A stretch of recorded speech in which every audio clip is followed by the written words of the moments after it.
আসসালামু আলাইকুম। সবাই কেমন আছেন? আজকে বৃহস্পতিবার। আমাদের কলেজের একটি বিশেষ দিন। আ বৈষম্য বিরোধী ছাত্র আন্দোলনের যে সমস্যাগুলো আমরা এতদিন দেখেছি, সেখানে আমাদের কলেজেরই প্রিয় ছাত্র শহীদ হয়েছে। তো তার জন্য আমাদের কলেজে আজকে একটা ছোট করে মিলাদ মাহফিল ছিল। তো সেটা শেষ করে আজকে অনেকদিন পরে পুনরায় ক্লাসে ফিরে আসা, বাচ্চাদের সাথে নতুন করে দেখা হবে। আমাদের এখানকার যে কোনো ক্লাসেরই শুরুতে কিছু নিয়মকানুন থাকে। লেসন প্ল্যানিং, অধ্যয়নের কাজগুলো ঠিক করা, কী পড়ানো হবে বাচ্চাদেরকে, সেগুলো সব কিছু ম্যানেজ করে দেন আমাদেরকে ক্লাসরুমে যেতে হয়।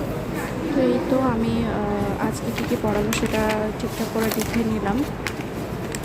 তারপরে সব কিছু বুঝিয়ে আসতে ধীরে আমার প্রিয় স্টুডেন্টদের সাথে আজকে অনেকদিন পরে দেখা হবে। সবাই ভালো থাকবেন।